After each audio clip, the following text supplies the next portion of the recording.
Haute-Savoie, dans un petit village qui s'appelle Marcella, 1000 habitants.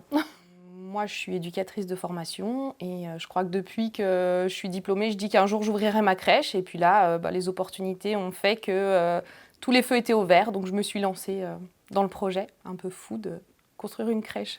Alors je ne connaissais pas BOA. L'idée était d'avoir une crèche qui avait des valeurs éco-responsables. Donc j'ai, comme tout à chacun, fait un tour sur les réseaux sociaux, le bouche à oreille, de connaître un petit peu des constructeurs qui faisaient de la construction bois. Et puis, je suis tombée sur BOA et voilà, le concept m'a séduit et était déjà dans des valeurs qui allaient ensuite perdurer dans le fonctionnement de la crèche. C'est un bâtiment, donc déjà, c'est quand j'ai rencontré Jérémy Place chez BOA, j'y suis allée en lui demandant si effectivement BOA faisait des bâtiments qui n'étaient pas des maisons individuelles.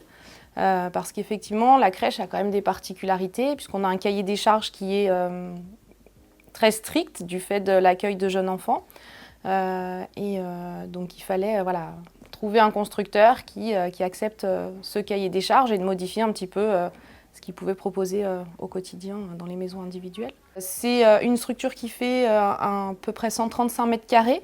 Donc on est 2 plain-pieds, pareil, ça c'est lié à la réglementation, c'est beaucoup plus simple aussi avec les enfants. Donc on a un espace accueil pour les familles, un bureau pour que je puisse recevoir les familles. Et puis après, passé ce sas, on a du coup une salle de change équipée de toilettes et de lavabo qui soient à hauteur des enfants. C'est aussi cette particularité, tout est très bas, tout est à hauteur des enfants. Il y a 3 dortoirs pour que les enfants soient 4 à 5 enfants maximum et qu'on préserve le sommeil. Une salle de pause pour le personnel, une cuisine pour préparer les repas des enfants. En soi, on est comme sur une maison individuelle, mais avec des petites particularités techniques. On a des portes qui ont du coup plusieurs fonctions, puisqu'elles ont des oculus pour qu'on puisse surveiller les enfants dans les dortoirs sans qu'on ait à ouvrir les portes. Elles ont des systèmes anti-pince-doigts intégrés pour protéger les petites mains qui se faufileraient dans une porte. Et puis elles sont également, elles ont 2 traitements, un traitement phonique et un traitement anti-feu. C'est pour Elia ça ? Moi je suis arrivée chez BOA déjà avec une idée un peu précise donc, de ce que je voulais, puisque avec mon expérience dans différentes structures, j'avais aussi cette notion du côté pratique donc dans l'aménagement intérieur.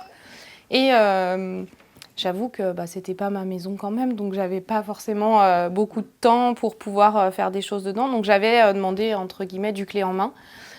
Donc quasi tout a été réalisé par BOA, ou si c'était pas vraiment dans les compétences BOA, j'ai pu avoir les interlocuteurs qui ont été mis à disposition, on va dire, par BOA pour que tout soit fait. On a vraiment des équipes qui sont à l'écoute du début avec effectivement toute la partie commerciale, signature de contrat, justement l'échange sur la complexité d'une crèche et de ce que ça engendre en termes de contraintes.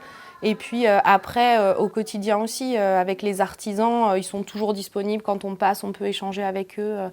Vraiment, j'ai trouvé un super contact avec BOA et puis je suis très satisfaite du résultat. C'est confortable au quotidien.